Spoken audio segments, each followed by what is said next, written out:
Morning, Minty. Happy Sunday. Good morning, Whaley. Happy Sunday to you too. Is Happy Sunday even a thing, or is that just like?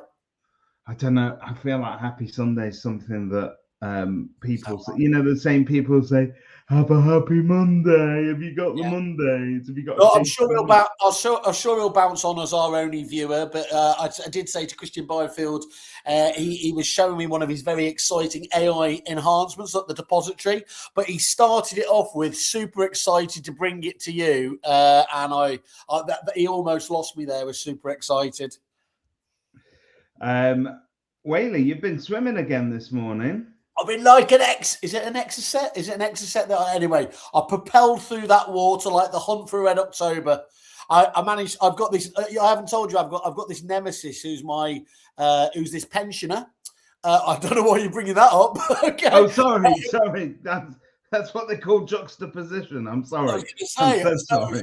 I've got this nemesis who's a pensioner who quite often has no respect, interestingly enough, just to segue it brilliantly, like Trump for international law or line etiquette in the pool.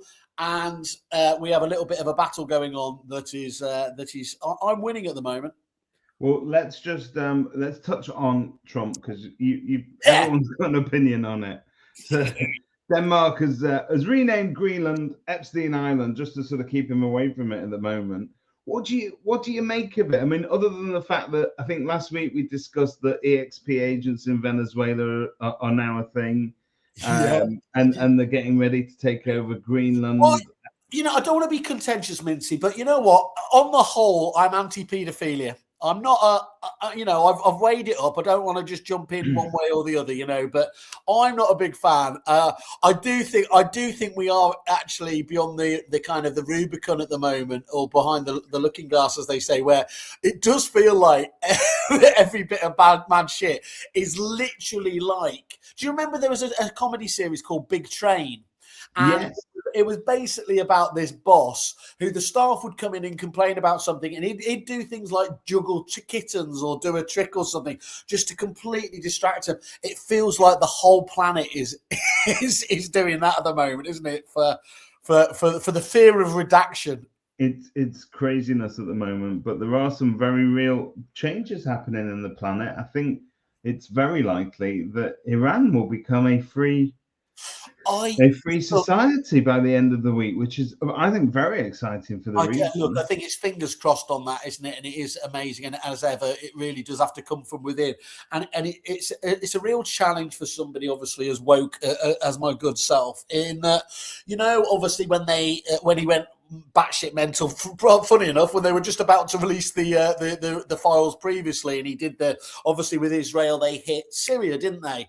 And they hit Iran, and they've hit. And you have to get into your head that obviously this is classic classic Western powers throwing their weight around.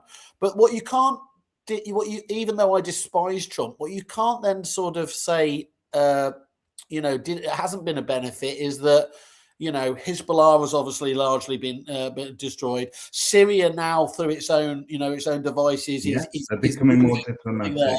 You look at him, he has kidnapped an act of war the other day, Trump again. But it wasn't like the Venezuelan leader there was so it's a really tricky place to be in at the moment, isn't it? I think that's it, isn't it? Because the Venezuelan leader was nobody's favorite, and he was no angel. I think everybody just went, "Oh, well, you can take care of him for us." And I think what you're trying to express is that, in as much as you are outraged by him taking things that don't belong to him. Along the way, he is doing some residual good, in as much as the world order's being shaken up, so that people have to have the chance at a new beginning. I'll call it now. Look, there will be yes, and it proves that everything's not just black or white. Which would be ironic because they wouldn't have been able to have stayed in any of Donald Trump's apartments in the past, which he got obviously picked up on. But look, I think call it now is what I think he's literally like the kid at Christmas, isn't he? Not least because he did actually bomb Nigeria on Christmas Day, didn't he? And kind of delivered that Christmas message to them. But the way he spoke like a child about the power, and he's quite right. I mean, nobody can do that kind of military stuff, as well as them. But it's almost like then the fact that they didn't have a clue what was going to happen day 2, was it? It's just like, you saw him when he was asked, well, who's going to run the country? And he just goes, these guys behind me. And that reminds me of you when you go, yeah, we're going to do conferences. Well, who's going to run them? That guy. Well, I'll tell you what, I think this is going to, we spoke about it briefly last week, didn't we? But, obviously your party to who we're talking about. I mean, obviously, whenever we used to go over to AREC in Australia, and Tom Panis would always stand there on the Gold Coast and he'd say, this is going to be the biggest and the best ever. And, and it was sort of like, but I couldn't be more excited about the Kerfuffle conference. You do love a conference, don't you? I do, and I keep coming back to it again. It's because in this digital age where it's so easy to appear bigger than you are, better than you are, and everything else, being face-to-face has a reality to it, and I think an added value in this age of AI slop. It is the face-to-face bit that is we need to retain and make sure is it's the only differential at the moment, isn't it? It is indeed. It is indeed. It's going to become ever more important. Right, Mr. Whale, we're going to bring back a game. It's called Agree or Disagree. It's the property quiz. I fire a statement or a question at you.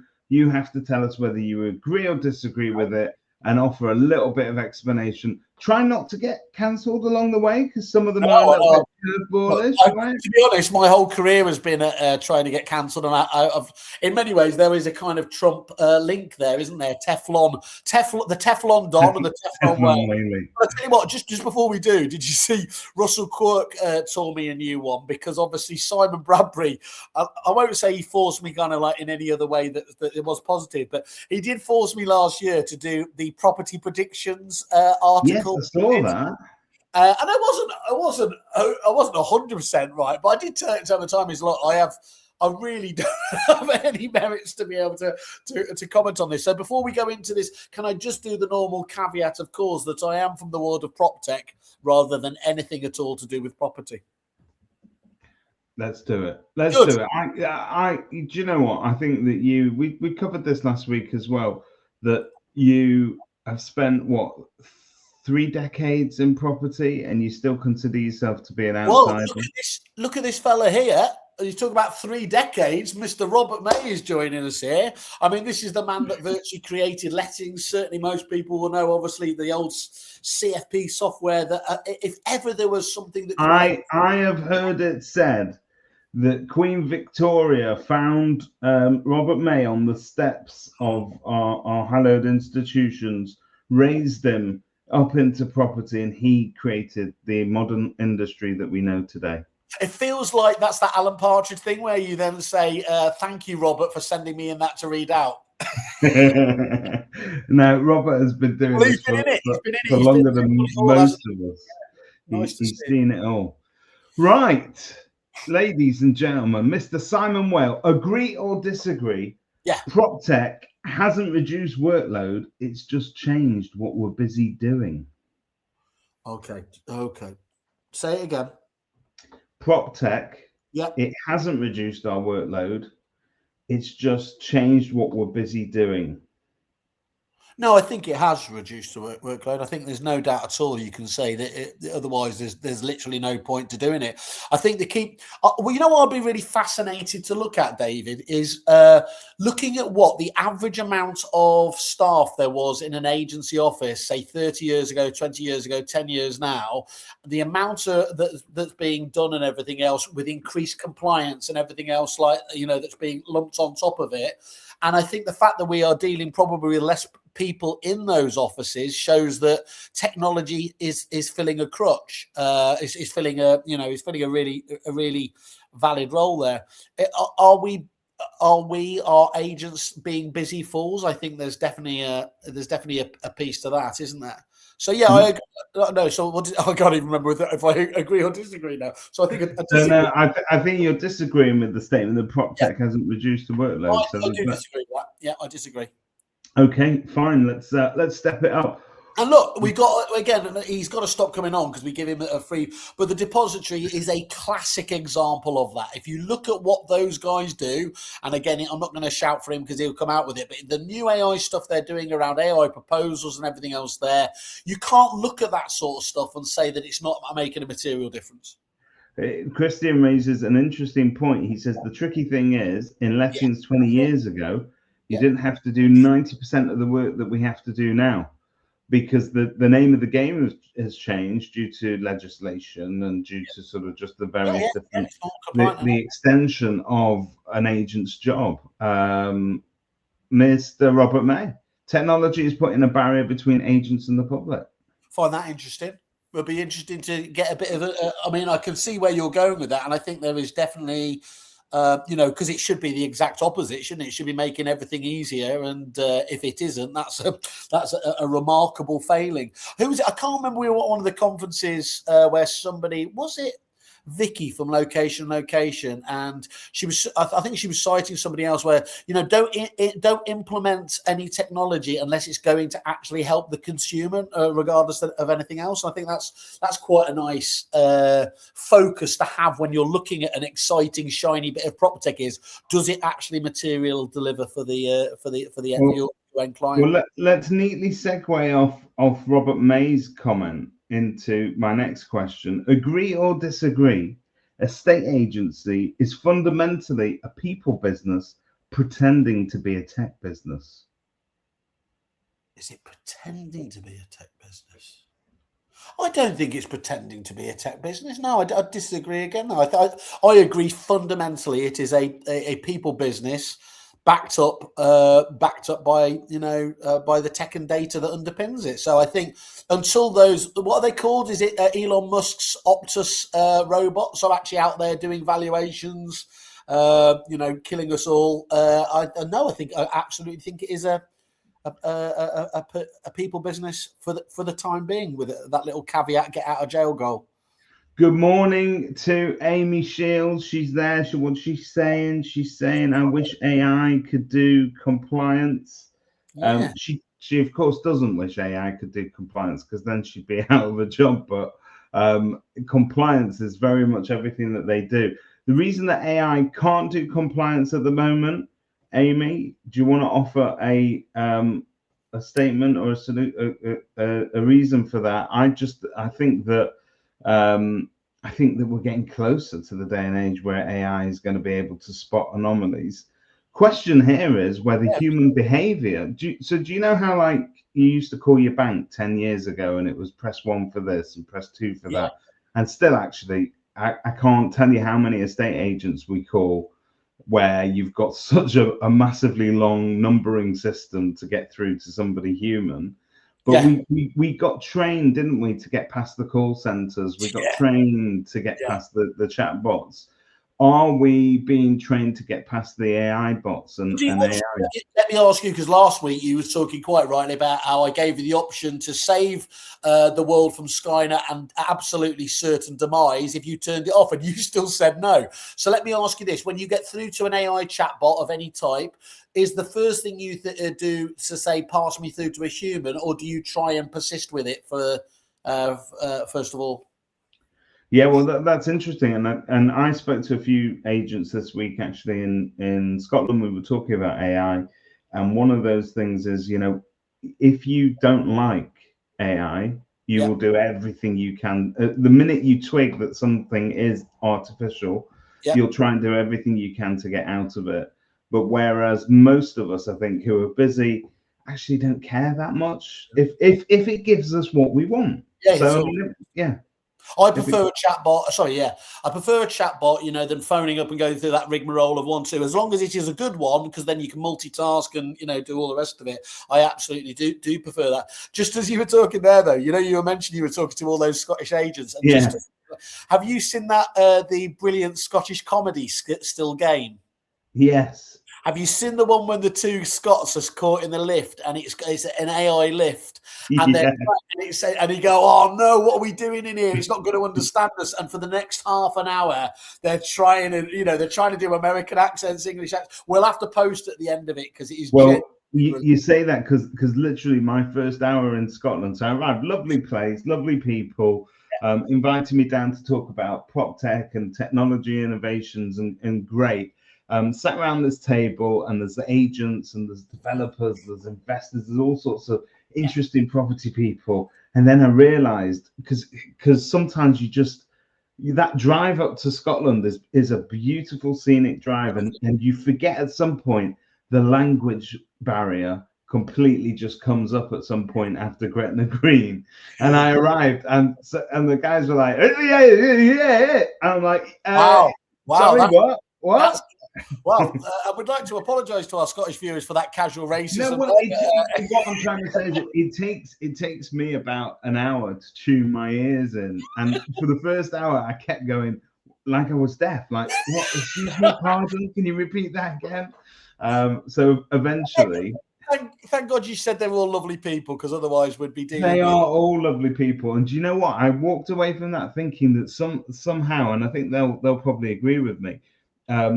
The agents north of the border, we don't hear enough from them. We don't see enough of them, and they have their own conferences and their own distinct regions. But I feel like they have something very interesting to give to the property industry in terms of opinion, and getting them involved. That's just because of the very different, obviously, the property system up there with missives and all of that kind of stuff. Do you think that all that sort of stuff, mainly because Maggie Thatcher used Scotland and Wales as experimental hunting grounds for various different bits of policy over the years, but it has ever been so, hasn't it? So Scotland has had more, I would suppose, innovation, or more sort of evolution in terms of their property system there. There's a lot to be said about the way that they buy and sell houses in Scotland that would actually import quite nicely over here. So there we go. I am going to. I'm not sure what that is. I don't know. I'm going to look that up soon. Be careful. He could be this. Now that could be. Yeah, like Ron Burgundy, where he reads anything off on the auto cue. You could be getting. Don't do it. Heather Foster, good morning, my lovely. Yeah, hello, hon. She's one of my favourites. She was. I tell you what, she was on Friday, wasn't she? She was on the Women in Estate Agency. Actually, because I forgot this, I didn't realise the lovely Angie Cooney nominated me for the interview with Verona on Women in Estate Agency, where famously I blubbed. I did my Jerry. I was going to say my Jerry Adams. It's not Jerry Adams, is it? It's Jerry Maguire. I did my Jerry Maguire and blubbed. But then I forgot you had to nominate somebody else. So obviously, it only made sense to have the lovely Heather Foster. You Jerry Adams and Jerry Adams is a show me the money. Well, there again, take that, you two, the two Russells. You don't get impressions on their show. You don't get impressions on that. Well, okay, talking of Women in the Estate Agency, I'm going to turn the spice up a little bit. And again, this is agree or disagree, Wade. So it's up to you to put this in to make sure that we don't get cancelled for asking the question in the first place. Yes. But here we go. Agree or disagree? Women in the Estate Agency asked for equality. What they got was a conference. They asked for equality, and what they got was a conference. And no, Amy will remind us it's not a conference. Oh, that bullshit. I guess the real question is, have things changed in the past 3 or 4 years for the better? Yeah, look, so I think first and foremost, it's them applying a lot of the change anyway. So it wasn't like they demanded it and then, we sort of Putin and sort of Ukraine style. We gave them a conference to kind of say, there you go. They've delivered on that. Do you know what? I think they've no. I think it has. And look, this is in line with the trends that are going on anyway, aren't they? Things that literally just a handful of years ago that would be not okay to talk about, and quite rightly, and everything else. Those decisions those opinion points, and a lot of them very bigoted, have largely gone out of public discourse. My concern would be, and it is very similar, actually, if we go back to the old lunatic Trump and everything else there, where we would talk about where things like racism or all those other kind of things, they weren't being discussed 15 years ago in the way that is absolutely prominent and allowed to be talked about on Facebook and X now, because people knew that that wasn't deemed acceptable. But now that people are just coming back with this everything is woke, they can say any old bollocks, horrible bollocks they want under that guise of freedom of speech. I mean, just to go left with it a little bit. Can you believe that? I mean, can you believe the absolutely tepid response that has come back from our government about X? Literally, Grok and his platform, Musk platform, is literally doing kiddie porn now on that platform. And all we're saying, Starmer came back with get a grip. Interestingly, I uploaded a picture of you and said, "Could you please return this image as a nude, please?" And Grok straight off refused to do it. It said, "Hey, bro, he looks too old for me." Yeah. And the other thing is, but he did say, but there are 62,000 published photos of him naked anyway. So most of them at different conferences. We'll come back to Weir and the conference in a minute. I think what you're talking about is what they call the Overton window, isn't it? It's what is acceptable to say, what is acceptable to be the discourse in our politics. It's what is acceptable for commentators to talk about, and that shifts. But that shift has been so far out of It's what always happens. I'll post a quote later, but there's always that point about we swing far too much in one direction and then it bounces back inevitably. That's just human nature. When we had Cameron, being passed the baton from New Labour, there was a sliver, there was no difference, and lots of people did kick back against a lot of those woke instincts and everything else. There, we've clearly now gone completely the other way. I'm sure it will bounce back as well. Whether that's what's going on with Zach Polanski and what's his name, Mumdani or whatever over in New York, it feels like there is a little bit AOC.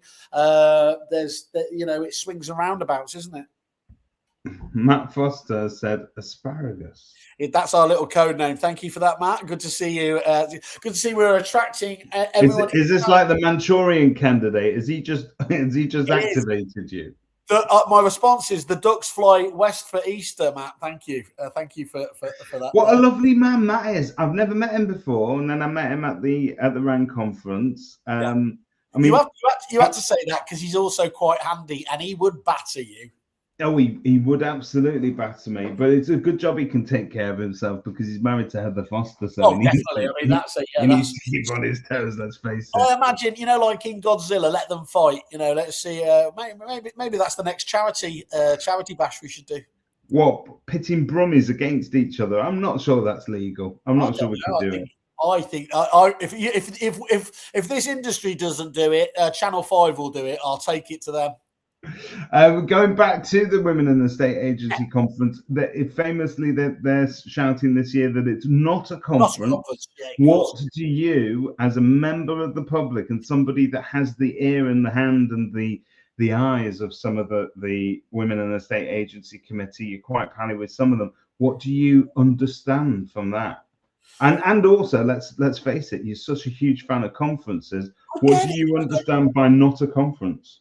Look, it clearly is. It's like whatever way. It's like we said it ourselves, don't we? We don't want to just do. It's certainly not just another conference there, but until you're not getting a load of people in a room and you're paying for attendance and sponsorship and everything else, it's there. I think they have changed the concept of conferences. Going back to your original point about this with it there. And I like the idea. I mean, I do think the way of mixing that up and making it all very different is a great approach. But let me just ask you about it. So what's your view? I think our view on our conferences aren't they? Is we do a lot of the similar stuff there. We're just a little bit more relaxed about things. So we do firmly come at it from a full angle, don't we? Without taking anything away from the ability to kind of need to deliver and get learning and all that sort of stuff from it. So what I will say is there is a distinct push. And so if you look at various different conferences, we attempted to do it with PropX, where it wasn't about property itself, but it was about the people and the struggles they've been through. That was highly successful, and it just alters the tune and the mode. Women in the State Agency have been doing that for a couple of years now, where basically you're turning up for a conference that is ostensibly filled with property personalities. But to be honest, if you were to write down the actual property points you'll come away with, very few, because what we're talking about is life and we're talking about experiences, and that is very much the value of those conferences. So I think there is a push to make all conferences a little bit more, dare I say it, touchy-feely, where we can actually sort of get to grips with issues that affect us in the workplace, issues that affect us at home. We're talking about illnesses, we're talking about challenges, we're talking about all sorts of different stuff. I mean, it's so I don't think it's exclusive to women in the state agency, but I think they definitely started part of that conversation very, very heavily. I think if you think about, there's obviously so many, and we're responsible for largely as well for this. For obviously, it's if you look at it across the year, there's a lot of choice, which I think is absolutely fantastic to be able to get to. So they have to be different, don't they? Because you couldn't just turn out the same old, could you? On there, you've got the Grand Prix of the big three, haven't you? You've obviously got negotiators, Esters, and EA Masters there, and that's the centre point of it. So anyone around it needs to find a different niche, don't they, to be creative? Absolutely. And if single issue, if you like, if you wanted to call it that, if single issue organisations, and I know that that's not the way that we could describe women in a state agency, because obviously there are, there's a lot going on under that umbrella. No, I think it exists. I think women can multitask, Mincy.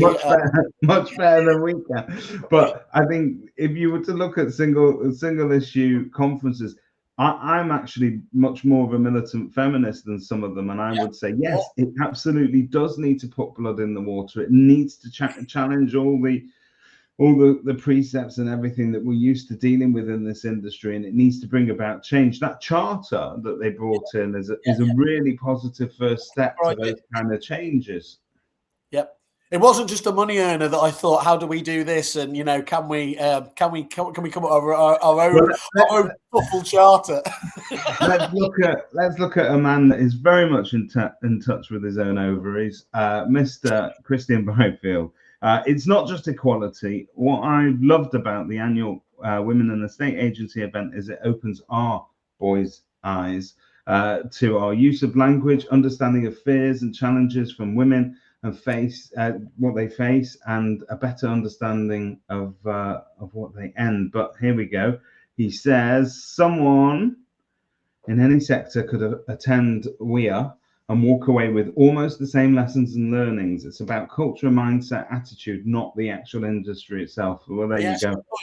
Well, if you talk about, again, the actual material change there, isn't it? So the fact that, again, talking about the people on that at the end of the scale, the likes of yourself and Toby have made the point quite relevantly now. So there's many more people now who are aware, from a man's perspective, if they're going onto a webinar, if they're doing an event and it looks like it's a sausage fest again, that actually it's a good idea for themselves just to make the point that, it is unbalanced. And have you thought about that? And, maybe at one extreme sense, if they're not giving you the response that they want, then, that maybe isn't the right one for me to go and give up your seat to it. But I'm always very conscious that you start getting the whole DEI argument about that, and that's what, when I asked Verona, how can I be better, and everything else there, she was very keen that wasn't going to be wasn't the angle. They don't want favors. They don't need it, do they? But I think if you talk about that change that there is around what can be what's being discussed, what people feel okay to discuss. I mean, you spoke last week about Ben Madden's group there. Would that ever have started up without women in a state agency? So perversely, if anything's going to help, the very real issues that are going on with men, suicide largely is a man's domain, isn't it? I'd go one step further. I don't know if anybody would have ever heard of Ben Madden if it wouldn't have been for women in the state agency. I think it's propelled them to stardom. Yeah. Well, I disagree. I mean, I quite like him, but I'm kidding. Do you know what, Ben? A big shout out to Ben Madden, because as much as I tend to sort of rib him from time to time because he looks gorgeous and puts me to shame in terms of my mindset and how he treats his body and his attitude to life. Genuinely is actually a really, really lovely man behind the scenes. He texted me earlier this week, just happy New Year. If there's anything you want to talk about, I'm here. Hope you're doing well. He gave me a little sort of précis of what he'd been doing over the break. He's and we're not particularly close, but he's a lovely man for doing that. And actually, I did what all impolite people do, is that when they, when you ask them how they are, the worst thing you could do to a person is actually tell them. So I did. I went, okay, Ben, this is what's going on. All right. Well, just so I'm clear, he is mine. So you find your own pair of guns. I have to tell you, Christian Byfield is very much more my speed. We can eat together. It's fine. I can't keep up with Ben. So he's all yours, big boy. Property Tinder on the Kerfuffle podcast is now. There you go. Christian has said the trouble will always be that the people and the businesses that both need to be there and to be part of that conversation aren't, and likely never will be. Christian, do you want to sort of give us an idea of the sorts of businesses you're talking about without getting into a region where we can be cancelled or sued? Thank you. The other thing is, though, that I think one of the things that I don't know about this, and it would be fascinating to know from our recruitment fans out there, whether that's Miles and Ian at Crux or that's Mr. Rayner, is has it materially affected? Because it's all very well as saying the right things, people are going to the right conferences and everything else. But has it genuinely affected the pay scale element there? So people doing the same job, whether that's property manager, valuer, or anything else, are women now getting the same as men in there? Because ultimately, if that's not moving the dial in that respect, then you would have to say it's not working so far, isn't it? That's the real thing, when you talk about real change, and that's really the reason I asked you the question in the first place. Are we just allowing people to voice their opinions? Are we, on the surface of things, improving things, but have behind the scenes that gender pay gap is obscene, absolutely obscene. I mean, Heather Foster is paid a fraction of what I get paid at the a fraction. and I have now caused the biggest HR issue for Monday morning. That's my gift to you, Whaley. You told me to stay in my lane. I've done it. As David Brent says, let me put that in the filing cabinet. Lindsay staying in his lane, straight into HR. Straight into HR. Yeah, so yes, it is. Well, look, I think it's an interesting debate. Here's our lovely Sophie Lang. We need to create environments where women feel able to step up and be part of the conversation. I appreciate that organisers of webinars, etc., found it hard to find female voices, even with the brilliant list created by Harry. Women still need to say yes, and there seems to be a block which we need to fix. Yeah, couldn't disagree. Okay. Is Sophie asking us to fix it?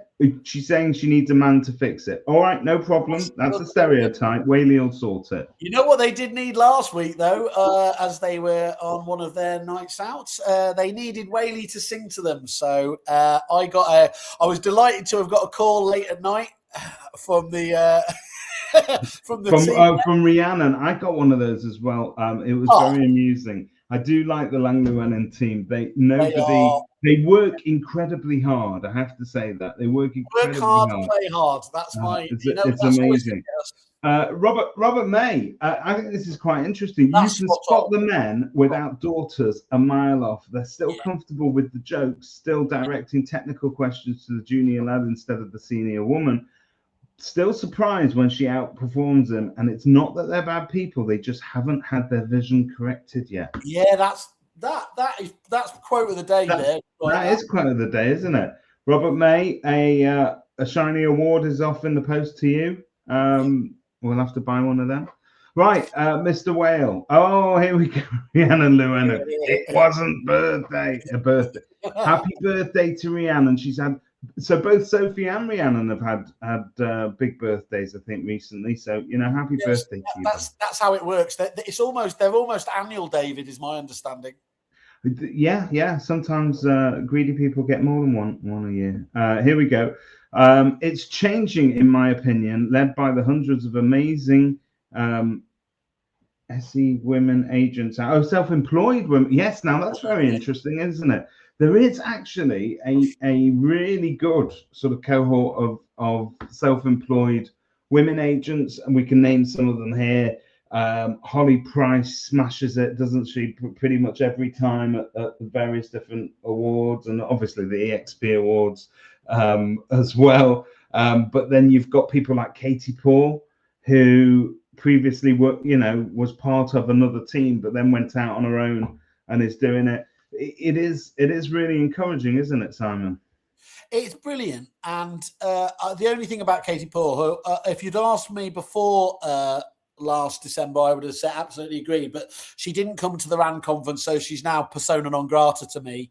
But yeah, I couldn't agree more. Sam Corrin, I think I was lucky enough to make it to their conference with the amazing Jimmy Carr there, and she won the overall agent, and that's a powerhouse there. And I've got to say, is you see the expansion of the EXP agents. I think you were talking about it actually.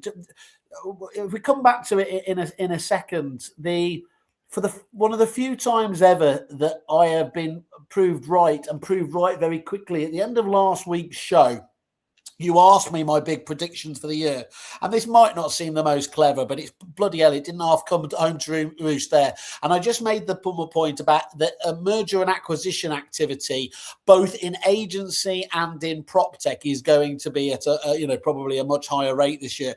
What have we seen this week? We've already seen then prospects, obviously, of Reading, an absolutely amazing lettings agency, obviously acquired.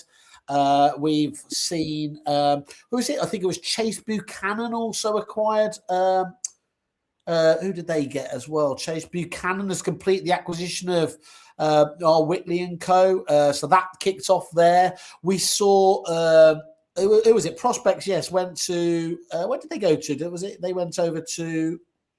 Was it Lomond, wasn't it? Yeah, Lomond. So Lomond wasting no time at all, getting off and going there. And then in the biggest story of the week, obviously the most clicked story again, unsurprisingly, there was the Dexter's owners rumoured to be lining up for a £500 million sale. If you think back, I mean, that's such. I mean, I saw that kind of just probably came on my radar before many others, because obviously in my repeat days, because when Jeff Doble went down that big acquisition trail and he kept picking up single office, couple of office agencies around London and doubling down on that. Before it was really, really fashionable, because a lot of those obviously were our repeat clients. And you look at that empire they built up there now, it's pretty amazing. You know what? Christian's just said that M&A will be nuts this year. And I sat in on a meeting, and I don't think I am telling tales out of school, but Ian White, who obviously has a finger or two in the M&A pie at any one time, he said that basically this year is going to see even more disruption, even more M&A activity than last year. And it will be the biggest year ever. And there were some pending sales out there that are absolutely stupendous in terms of numbers. The question is, for me, the sub question is, all this sort of acquisition stuff is very, very nice. And I think it allows certain agencies, so not least Lang Llewellyn, who are on the call this morning, to expand and to grow across their region. And I would not really call Lang Llewellyn a corporate, because they're not, but they're fast becoming. At some point, they'll fast become that sort of size, won't they? But the thing is, are we losing something in corporate takeovers? Are those agencies going to lose their personalities? Are people going to become corporate drones? Is there a risk of that happening, or is this actually healthy for the industry? I don't know about healthy. I mean, I always find it a little bit depressing, but then I can't really moan because obviously I went down that corporate exit myself as well. That's the way of the world. If you want to quite rightly cash out and enjoy your just desserts, then I think that's the way forwards. Also, as we said, it's so ridiculously hard. Doesn't matter whether you're in on the letting side of things to build that portfolio organically. And the Aussies have been ahead of us again for years. Not that anyone will like that, but that trading of the rent rolls they've done really, really scientifically, and I think that's, people like Rhiannon and Sophie are showing exactly how to do that. And big shout out, of course, Sally at Asian Rainmaker. I mean, Jesus, they would be the first tick on my list for anyone looking to grow their group and their thing from there. So I think that's what's the phrase? I always get this bit wrong, but it is a case of thinking big and acting small, isn't it? I think that if you can contain the best of that, I've always made the point that it is a little bit depressing when a mid-sized agency, and I was doing this very selfishly from a supplier's point of view, where it would make sense for you to work very hard to win their business. There would be enough volume there, but also enough margin in it, so that could really work well. It doesn't get that exciting when then a corporate acquires them and they go straight down to a rate that it's very difficult to make stuff with. I used to work for an agency in London called Kingsley's Estates. Shout out to all the guys there. And their slogan was always big enough to cope, small enough to care. Yeah, I love and that. That's really what we're talking about, really, isn't it? And that's what Sophie's saying here: corporate structure, but independence at our core and values. Just want to quickly switch back to what Rhiannon was saying. Serious note, though, the pay in a estate and letting agency is below national minimum wage and gets topped up. It is a joke, but it's the direct result of no sale, no fee. Yeah. So that model. Well, Rhiannon will obviously know from having watched studiously last week's podcast, where we spoke about obviously Ian Preston's, upfront calculator that he's obviously pushing there today, so that where people have the ability to actually demand more upfront to move away from the no sale, no fee, but of course to be able to have that in the kit bag as well. So I absolutely agree. I think that it's a symptom of it, isn't it? Without a shadow of a doubt. Absolutely. Okay, right. I'm going to just cover some of the comments and then we'll move on to another point. But it's great to see all these people interacting with us this morning. It's lovely. I think it's the surprise on your face that I really enjoy. I knew they'd come. You said eventually, if we carry on this podcast for 9 years. Who would have thought actually doing a podcast twice a year, our biannual podcast. Also interesting to see what Dwelly does with acquisitions this year as a different type of player. I'm not intimately familiar with Dwelly. Are you? Is he talking Dwellant there? I don't know. What's his? I don't know. I'm going to Google that now. To my shame. Are they like a K-lister client of ours, and I should know about this? The Dwelly Group. Let's have a look. I'm on their website. Acquisition software and succession planning for UK lettings agents. Okay. They are on our radar now. Dwelly, expect a call tomorrow morning. Well done. Thank you. We'll give you the... Dwelly, the message is, I don't care how important you are, you're nobody till you have interacted with Kerfuffle. Get on it, baby. Yeah, look, if we haven't heard of you, what does that say about you? So there you are. Exactly. Help us help you. Robert May, I took a phone call in September 11th, 2001 from Jeff. That phone call's still going on. Hang up, Robert. It's all right. Take a break. September 11th, 2001 for Jeff Doble. He asked for my help getting to 100 offices. He said he wanted a 30% discount. I agreed if he promised to get to 100 branches. So there you go. That's interesting. So Robert, you're going to be on for a big cut of that $500 million. Then that's get on the phone to him. Here we go. Christian back again. Most industries and sector are 80-20 to corporate, but ours is the opposite. Increasing compliance and costs will drive a more corporate landscape. Bit of a shame. I've always thought that independent agents is where the true brilliance of our agency shines. Joshua Finley has the growth of corporations through M&A led to the rise of the self-employed model for those agents who don't want the corporate lifestyle? That's really interesting. I don't think... I think there's a lot to... When I went to that AXB conference in the middle of last year, there was a lot of them talking on stage about that kick back against that kind of working for the man, and working for corporates and everything else there. So I think that's that's definitely helping as well, or helping the growth of it. We wanted to talk about EXP though, didn't we? Sorry, we did, yeah. So maybe that's our. I mean, we can carry on this fun game of agree or disagree another time, and it's interesting because I think it opens up so many different topics. We had no plan for today's show, so this suits us. No. Yeah, it will shock you to learn. First of all, good morning to Sarah Blair. I just want to say that there are a few people in this world I love as much as Sarah Blair. Not just because she has to put up with me, but I was going to say with Simon Whale as well. So there you go. Right, yeah, let's talk about EXP because something happened this week. So Steve Wayne is he Benjamin Stevens? I think he is.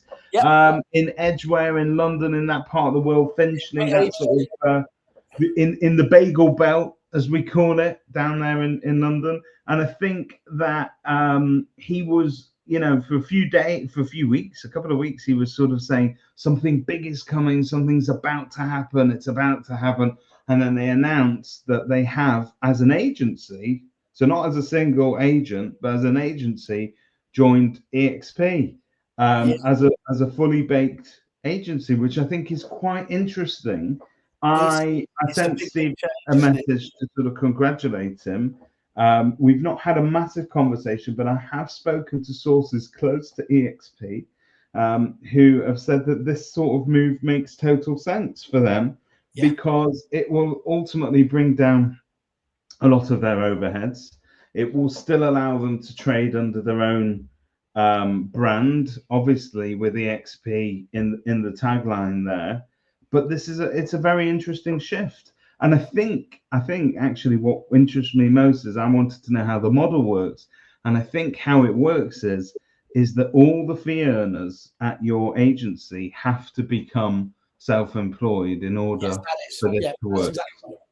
So actually, is it a really interesting way that business owners in this day and age can save national insurance? They can save a lot of costs in terms of the overheads from the portals, etc. They've got a very well publicized tie-up with Loop. How much money is that saving those agencies? Look, I think it's what Adam's done over there with it, and just on that basis, some of those supplier deals. But whereas it's been largely about the individuals today, you're definitely right. I think if we're going to call one thing out there, this year I suspect could be the year of traditional businesses aligning with EXP as well there, and obviously with all of that, those benefits you've just been talking about, your core costs, being able to be done, you're getting all those benefits, obviously, while still being able to have your cake and eat it from you making the big decisions. I was talking to it was interesting at that conference. I was talking to a guy called Jonathan Morgan, lovely agent, Peter Morgan down in Wales. Absolute nutcase, and that's coming from me.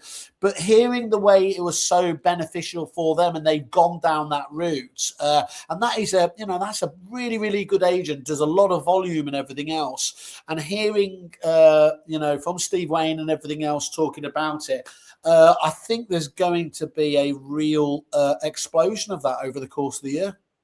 Yeah, Sophie's saying we are seeing this a lot with agencies looking at turning their team to self-employed to save costs. We did try it with one of our acquisitions, but it didn't work for us at the time. But it's interesting, all the sort of different comments that you've had this morning. The self-employed model will actually counteract some of the stigmas out there. So, for instance, Ian Dobrin made a comment earlier that basically amounts to the fact that self-employed models are allowing women actually to get further ahead than they would do sat under a corporate structure, certainly with perhaps male bosses. So I think it's breaking down barriers over there. Benjamin Stevens were part of the SE model in the first place. Steve Wayne is a great agent. Resi, thank you, Ian. He is. Just as an aside again, and it feels like I'm always giving warnings on this show for people, but just don't get stuck with him at the end of a night after the golf, because he just hits it hard. He hits it hard, and I don't want to throw aspersions, because I'm a changed man now. No, we I don't think throw going back shade to on it, the show. I like, I obviously going back to it, I love the personalities. You mentioned Katie Paul there, but I think anyone who's interested on that, talk to the likes of Alex Pelosi Buchanan, who's a brilliant, advocate for agency in general. And I think that's the bit I've always liked about it is, Adam Dace never came out, and he's never come out and criticised traditional agency in any shape or form, whereas others, as we famously spoke about for years on this, are we the longest running podcast? Oh, it'd have to be Watkins. We're definitely the longest consistently inconsistent podcast running in the industry. We started before all the others. I think there was only the estate agency podcast that was around before us. Yeah. And they are sadly no more. Exactly. Yeah. Well, we saw them off. We'll see off the two Russells as well, and Adam McKay as well. So those guys see. Where you've always said to me, it's clear when I'm doing my webinars that I don't have a Scooby-Doo what 90% of the, especially if it is compliance, and Amy will know this. But what I pay a lot of attention to is I look at the type of agencies, the quality and caliber of the agencies that signs up to prop tech propositions, and I think you'd be mad to try and say that there isn't a clear trend now, whereas maybe it wasn't in the very early days, but you can see the likes of Simon Bradbury's, Katie Paul's, Adam McKay's, all of these ones that we're talking about now. They've, Tony Ruby, I love that fellow. He had some great news. Tony Ruby, they talk about EXP agents capping. Yeah, that man caps for fun. He does a massive volume where he is, and huge agent. So I've watched the Chris Watkins one on capping with that quite horrendous watching with him wearing all the different caps. It is still like Homer Simpson being shown a card trick, people trying to explain capping to me. So to be honest, every time I hear the word capping, I remember the tripods. I remember the classes we used to go to when we were pregnant, and they talk about crowning. I love that. You go back to the most important thing you can do in your life, obviously giving birth, and I go back to the 1980s film TV series, the tripods, where they capped you and turned you. Actually, that's what you must. Christian says one of Adam's masterstrokes has been not battling agency and creating a them and us culture. I agree. Actually, he's very, very graceful as Adam. Even when I have ribbed them on stage for various different quirks, they're extremely gracious about it all. He was very gracious as well when I did get invited to the Christmas party, and he didn't block me. So I'm amazing. Well done. It looked like a massive bash. We'll talk about that another time. It's an interesting one. Self-employed agency reduces NIC for businesses and inclusive take-home for the employees, but much less security, but greater flex for the business. It's not right for everybody, is it? And what I like about it is when I've spoken to the guys there, they're very, very clear about talking about what works, what doesn't work, what you've got to be comfortable with. And certain personalities will 100% not be right for it. On the other hand, certain personalities, as many of the ones that bounced around that, as I said, that Sam Cohen and everything else. Sophie said, I think it's great for an agency, but it brings great uncertainty to the team. It takes a very particular person to be able to thrive under the self-employed model, and it's a lot of pressure and graft. Well, can I just ask one second? What is that accent? Because do you know what? There are certain words that I read that in my head turn me into that accent. So, Sophie, have you ever heard how people down here pronounce certain names? Sophie. So I've got Josh, my colleague at Normie. He called his son Toby. I cannot call him Toby in that middle class tone. I have to go, Toby. You're right, baby Toby. So okay. You do have talking about HR, you did have that webinar, which you did, you came straight on the phone to me and burst into tears with, didn't you? Because it was, you couldn't pronounce a name, if you don't mind me. I'm not good with names. Let's not go there. Ian Dobrin. Check out Linda Stringer. She's the one with the hat, isn't she? She always wears a hat. Is that the one? And again, this is probably not doing my women in the state agency credentials there, but I've taken to taking photos of her when I'm sat behind her at conferences and then sending them to her, because that trademark hat is gets in the way. It gets in the way of seeing. No, it's just because I thought that was my thing. So yeah, I love that people have trademarks. Sam Cerrone is another one that he's mentioning there. Mark Ellison, only one of the best agents in the UK, according to Peter Knight. The best agent.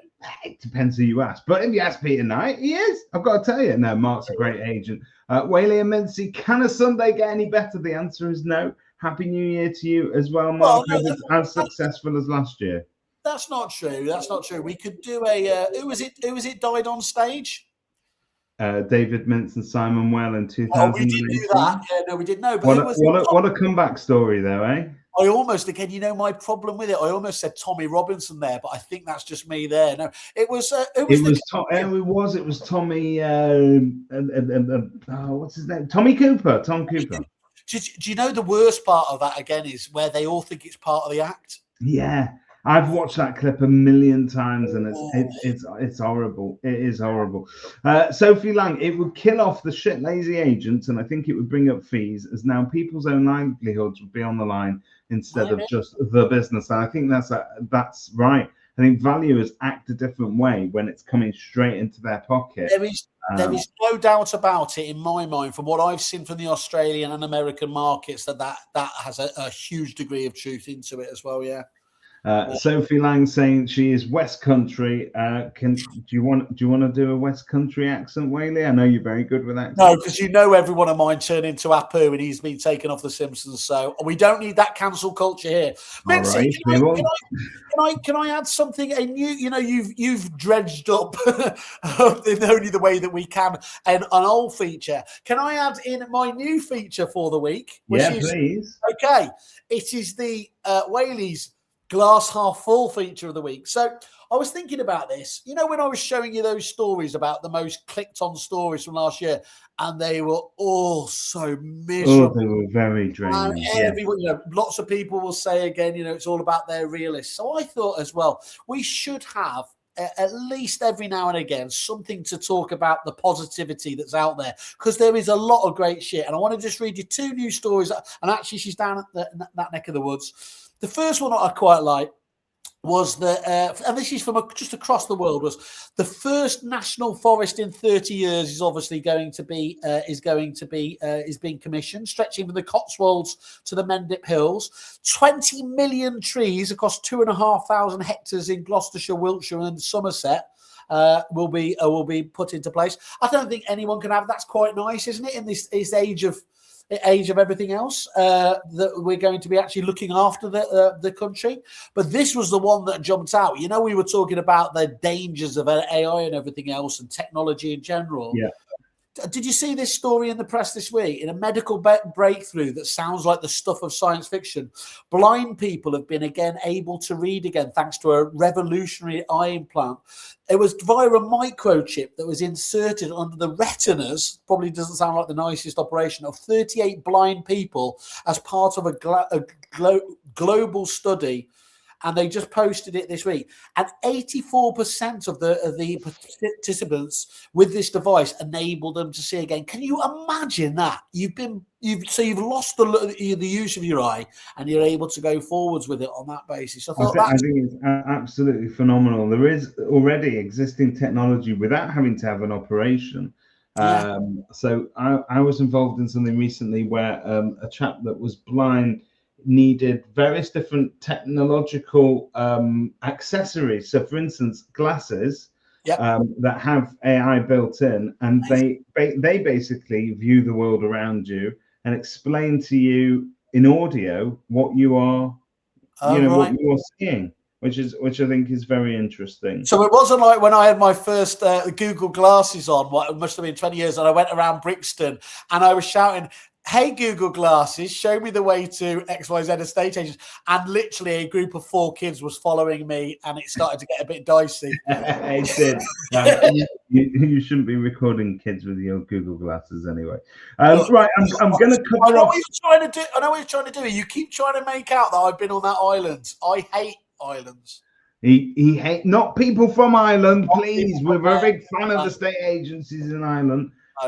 Big shout out to Mary Lou Press. How you doing? Mary Lou, the lovely Mary Lou, and Nee from D&G. They're great over there as well. So yeah, no, they're all good. I'm going to cover off some of the, because I think we've only got time to do this. We'll cover off the last of the comments because they're coming in thick and fast today. So let's cover Joshua Finlay Tar, our friend from Repeat. Greater numbers of self-employed agents will eventually lead to regulation around what is required to qualify as an agent, similar to the US, and we could eventually need licenses. And there is a theory that will raise standards, actually. So it might not be a bad thing at all. There is a lot of talk about disenfranchised young people as housing is unobtainable. Perhaps self-employed agency or staff shares are the way to tackle it. And as Sophie says, get true but in. Let's have a quick look what that means.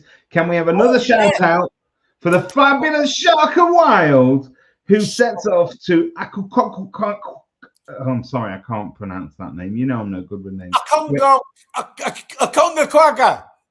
A Wimbaway, a Wimbaway, a Wimbaway, a Wimbaway. In the mighty jungle, Sharka is going to be climbing one of the highest mountains in the world this week. She's off there and she wanted to raise 10K, largely thanks to the efforts of Simon Whale at the Relocation Agent Network Conference. But seriously, the support that she has had has been epic. She has been unrelenting. And she is now past 20K. Let's get her past 25K, as the Property Mark Trust is epic and deserves every penny. I agree with you. It's good. I mean, if you obviously, I did probably because by that stage I had a couple of drinks, but and I did roast her a little bit on stage. But Sharka, as I said on stage when I tried to get serious for a second, is one of the greatest people within this industry. The stuff that she goes out of her way to do, she's always got a smile on her face. I mean, the positivity that comes out of her. You know, you talk about motivation and achieving a goal if you set it, and being relentless and really being focused. If I could just get hold of Sharka's DNA and use that then to build a super agent, my God, I'd take over the world overnight. It feels like you're going against the women in I'm not sure it's legal. She'd have to consent to give me the DNA. We'll talk about it later, Sharka. Good luck, love. The other point is, I know she was doing a practice walk with Susanna Mavity as well yesterday. So if that doesn't deserve an extra 5K for having to listen to those stories, endurance, isn't it? Because I think if you can go up a mountain and still come down alive with Mavs, then you're doing all right. You're doing all right. Canada has developed a fully compostable battery with no heavy metals, etc., from trees. Wow, tree sap. Oh, you're playing with us now, aren't we? We're gonna have to fact check all this. Ian Dobrin, never a true word. Great show, guys. Possibly one of the best I've heard today. If you want a positive story, this is one coming in from Sophie Lang. You have to look at how the Cornish community has rallied around after the storm. We still have thousands of people without water and power. An estimated 30,000 trees fell, many on cars, vans, houses, blocking off whole towns. I think one man was in a caravan was killed actually by a falling tree. So many local businesses have opened their doors to provide electricity, warmth, water and food. Community is everything, and I am very proud of where that is absolutely spot on. You know, because I mean, it was. I think I saw her post, and they were making the point that the winds were 123 miles per hour, which is like, is hurricane level. So all this talk about the global warming is happening, regardless of anything else, that is one of the most brutal storms you can ever hope to get. Go Sharka. Sharka's there with us today. Go Sharka. What a challenge. Many don't appreciate how dangerous it is. And if you haven't donated already, please do. Thank you so much both for the kind words, and thank you, Whaley, for selling yourself at an auction. It is the greatest gift that can ever be given to It is. mankind. Now, here's one thing. Selling yourself is very easy. Delivering on it, that's entirely different. So I'm going to leave, since we made this the agree or disagree show, and I think it's something that we're going to bring back regularly because I quite like the way that it opens up the conversation. Because it allows you to wing it. It allows me to basically turn up with no notes except for something like women in the state agency, should they do more washing up? You know, so things like that. Yeah. Any else? Agree or disagree coming in from Robert May. This is interesting, and you might wish to answer it, or you might wish to think about it till next week. Agree or disagree? The property industry is overdue a trade press that isn't afraid to bite the hand that feeds it. Currently, if you're advertising with the incumbents, you get soft coverage. If you're disrupting them, you get ignored. We need a fresh outlet that asks hard questions and covers what's actually happening. Let's take this offline. That is a good one. Let's do this next week, Mincy. That will be the theme of our show next week. Will be trade press. Famously, Rob, massive fan of and a huge friend of Ros when she was at Property Industry Eye, Ros Renshaw, and so he remembers how it used to be done.